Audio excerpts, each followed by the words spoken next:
నమస్తే, welcome to our channel. So Sai Krishna, rowdy sheeter Sai Krishna, Vijayawada కృష్ణలంకకు సంబంధించినటువంటి వ్యక్తి ఎవరైతే ఉన్నారో, ఇంకా ఆయన లాకప్ డెత్ అయ్యాడా లేకపోతే అప్స్కాండ్ అయ్యాడా, ఈ కథలంతా కాసేపు పక్కన పెడితే, సో వాళ్ళ తల్లిగారు నిన్న ప్రెస్లో మాట్లాడారు. నిన్ననో మొన్ననో ఏం మాట్లాడుతూ ఉన్నారో ఒక్కసారి వినండి అయ్యా.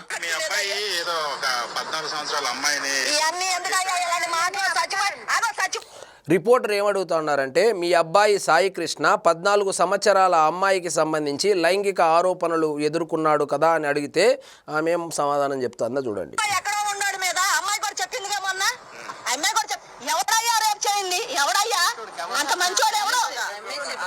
ఎవడయ్యా రేప్ చేయనిది, ఎవడయ్యా అంత మంచోడని చెప్పి సాయి కృష్ణ తల్లిగారు మాట్లాడుతూ ఉన్నారు.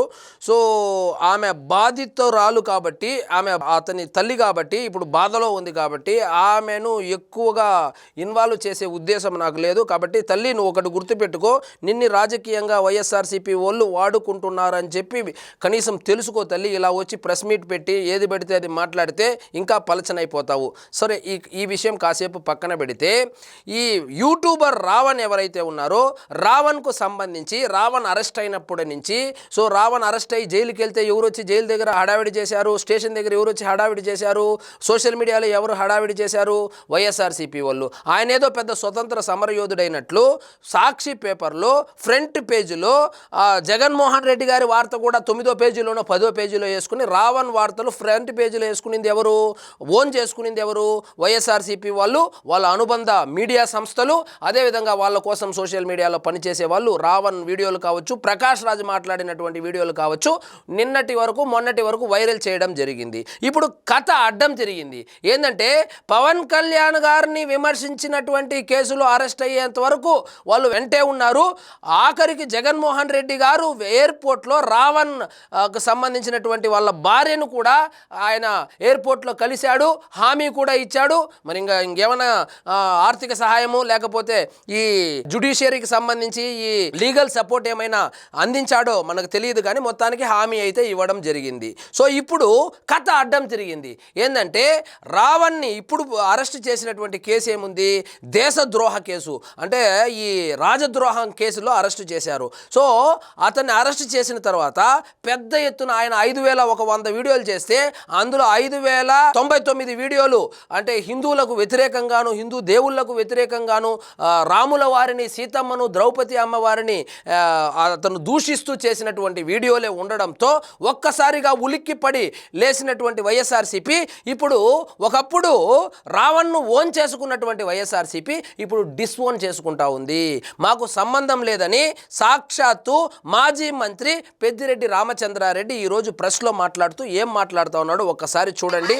రావణ్ అనే అతను మా పార్టీకి సంబంధించిన వాడు కాదు.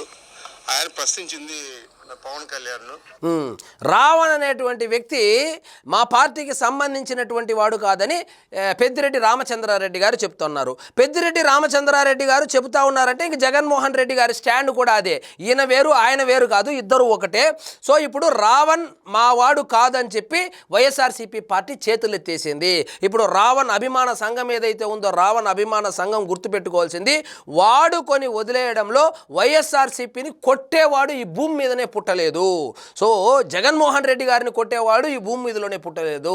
అది తల్లైనా, చెల్లైనా, పార్టీ కార్యకర్తలైనా, నాయకులైనా, ఆఖరి శ్రీరెడ్డి అయినా, బోరుగడ్డ అనిల్ అయినా, పంచు ప్రభాకర్ అయినా, ఈరోజు రావణ్ అయినా. సో వాళ్ళ వీడియోలు బాగా వాడుకుంటారు, పబ్లిసిటీ చేసుకుంటారు. చేసుకున్న తర్వాత అరెస్ట్ అయితే మాకు సంబంధం లేదని చేతులెత్తేస్తారు. అంటే రాజకీయంగా పబ్బం గడుపుకోవడానికి మాత్రమే వీళ్ళు వాడుకుంటారు, కానీ ఏదైనా కష్టమో నష్టమో వచ్చినప్పుడు చేతులెత్తేస్తారు. సో ఒక్కసారిగా హిందూ సంఘాలు బగ్గుమనడంతో ఎక్కడ హిందువుల ఓట్లు దూరం అయిపోతుందో అని చెప్పి ఒక దురాలోచనలతో మనం ఆల్రెడీ కల్తీ లడ్డు వ్యవహారంలో ఇరుక్కొని ఉన్నాము. ఆల్రెడీ రాముల వారి తల తీసేసినటువంటి వీడియోలు కూడా వైరల్ అవుతా ఉంది. సో మనము హిందూ వ్యతిరేకులం అని చెప్పి ఆల్రెడీ ప్రజల్లో ఒక భావన ఉంది. దాన్ని బలం చేకూర్చేలాగా మనం రావణ్కి సపోర్ట్ చేస్తే ఇంకా మనకు డ్యామేజ్ అవుతుందని చెప్పి యూటర్న్ తీసుకున్నాడు. మాట తప్పం మడం తిప్పమంటాడు. ఆయన అలవాటు ఏంటంటే మాట తప్పుతాడు, మడం తిప్పుతాడు. అది రోజుకు 3 సార్లు అనమాట. పొద్దున ఒకసారి, మధ్యాహ్నం ఒకసారి, సాయంత్రం ఒకసారి, పడుకునేటప్పుడు ఒకసారి. ఇన్నిసార్లు మాట తప్పడం, మడం తిప్పడం జగన్మోహన్ రెడ్డి గారి నైజము. మొన్నే చూసాం రాజధాని విషయంలో మావిగన్ అన్నాడు, మరుసటి రోజు పోయి విజయవాడ అంటున్నాడు. సో ఈ విధంగా అది నాలుక లేకపోతే ఇంకేమో నా తాటి మట్ట నాకు అర్థం కావడం లేదు. కానీ రోజుకొక మాట, పూటకొక వేషం వేసుకుంటూ రాజకీయాలు చేయడం జగన్మోహన్ రెడ్డి గారి నైజం. అది కాసేపు పక్కన పెడితే సాయి కృష్ణ కేసుకు సంబంధించి ఎప్పుడైతే సాయి కృష్ణ వ్యవహారం బయటకు వచ్చిందో అప్పుడు దాన్ని కులాల మధ్య గొడవలు పెట్టి రాజకీయ లబ్ధి పొందాలనుకున్నారు. అది జనాలు చీకొట్టడంతో తరువాత ఇప్పుడు రావణ్ కేసును తీసుకున్నారు. హిందువులు వ్యతిరేకత చూపించడంతో హిందువులు ఎక్కడో దూరం అయిపోతారు. ఇప్పుడు అది కూడా పక్కన పెట్టి ఆమె ఎవరు సుగాలి ప్రీతికి సంబంధించి వాళ్ళ అమ్మగారి దగ్గర పవన్ కళ్యాణ్ మీద అక్కడెక్కడో గన్నవరంలో ఫిర్యాదు చేయిస్తారంట. అంటే టాపిక్ డైవర్షన్లో భాగంగా, అంటే వీళ్ళు ఎంచుకున్నటువంటి మార్గాలు ఏవైతే ఉన్నాయో అవన్నీ గబ్బు మార్గాలని తెలిసిపోవడంతో ఇప్పుడు టాపిక్ డైవర్షన్ కోసము ఈ సుగాలి ప్రీతి కేసును తెర మీదకు తీసుకొచ్చి వాళ్ళ అమ్మగారి చేత పవన్ కళ్యాణ్ గారి మీద కేసు పెట్టించేటువంటి ప్రయత్నం చేశారు. తర్వాత ఆ వీడియోలకు సంబంధించి నేను కూడా చేశాను వీడియోలో, దాని కింద కామెంట్స్ చదవండి. సుగాలి ప్రీతి గారి తల్లి పార్వతి గారు అనుకుంటా ఆయన పేరు. మేడం ఒకసారి ఆ కామెంట్లో ఒకసారి చదువుకోండి. ఎంత క్రెడిబిలిటీ కోల్పోయారో మీరు, ఏ విధంగా మిమ్మల్ని రాజకీయంగా వాడుకొని వైఎస్ఆర్సీపీ వాళ్ళు ఇప్పుడు ముఖ్యంగా సాయి కృష్ణ తల్లి గారు, సుగాలి ప్రీతి తల్లి గారు ఎవరైతే ఉన్నారో వీళ్ళిద్దరిని స్టార్ క్యాంపెయినర్ లాగా వైఎస్ఆర్సీపీ వాడుకుంటా ఉంది. సో జగన్మోహన్ రెడ్డి గారిని చూస్తే ఇంకా ఓట్లు పడదు అనుకున్నారో ఏమో మనకు తెలియదు, కానీ ఇప్పుడు స్టార్ క్యాంపెయినర్లుగా వీళ్ళిద్దరిని రంగంలోకి దింపారు. ఈ అంబటి రాంబాబు ఒకటి గుర్తుపెట్టుకో, నిన్న 20 లక్షల రూపాయలు డబ్బులు ఇచ్చాడంట. ఎవరికి? సాయి కృష్ణ వాళ్ళ తల్లి గారికి 20 లక్షల రూపాయలు ఆర్థిక సహాయం చేశారంట. అది కూడా కాపు నాయకులంతా 50,000 ఎంతో వసూలు చేసి ఇచ్చాడంట. ఎలాంటి వ్యక్తికి, ఎలాంటి పనులు చేసినటువంటి వ్యక్తికి మీరు ఆర్థిక సహాయం చేశారంటే వాళ్ళ అమ్మగారి గురించి కాదు, కానీ ఆ సాయి కృష్ణ గురించి చెప్తా ఉన్నాను. సో ఇదే విషయము, ఇలాంటి విషయమే పశ్చిమ బెంగాల్లో ఎక్కడో జరిగితే ఈరోజు ఎన్కౌంటర్ చేశారంట. అంటే అతను పోలీసుల గన్ను తీసుకున్నాడు, ఇంకా కాల్చినాడు, ఇంకా ఎదురుదాడి చేశారు, ఎదురు కాల్పుల్లో చనిపోయాడు అనేటువంటి విషయం. సో అంబటి రాంబాబు రెడ్డి సామాజిక వర్గానికి చెందినటువంటి నవీన్ రెడ్డి అనుకుంటా, నవీన్ రెడ్డి అనేటువంటి ఒక కుర్రాడిని ఈ సాయి కృష్ణ అనేటువంటి వ్యక్తి రౌడీ షీటరు హత్య చేశాడు. మరి నవీన్ రెడ్డి కుటుంబానికి ఎప్పుడు 20 లక్షల రూపాయల ఆర్థిక సహాయాన్ని ప్రకటిస్తారు? మీరు ప్రకటించరు. ఎందుకంటే ఇతను సాయి కృష్ణ కాపు సామాజిక వర్గానికి చెందినవాడు కాబట్టి, వీళ్ళు కాపులతో ఈ రాజకీయాలు చేసుకోవాలి కాబట్టి మీరు ఏదో 20 లక్షల రూపాయలు ఇవ్వడం జరిగింది. మరి సాయి కృష్ణ చేతిలో మరణించినటువంటి నవీన్ రెడ్డి ఎవరో ఒక రెడ్డి కుర్రాడు ఉన్నాడు, ఆ కుర్రాడికి ఎప్పుడు ఆర్థిక సహాయం ప్రకటిస్తారు? అంటే రెడ్డి సామాజిక వర్గం అంటే మీకు అంత చులకనగా కనపడుతుందా? అతనిది ప్రాణం కాదా? అతనికి ఆర్థిక సహాయము అందించారా?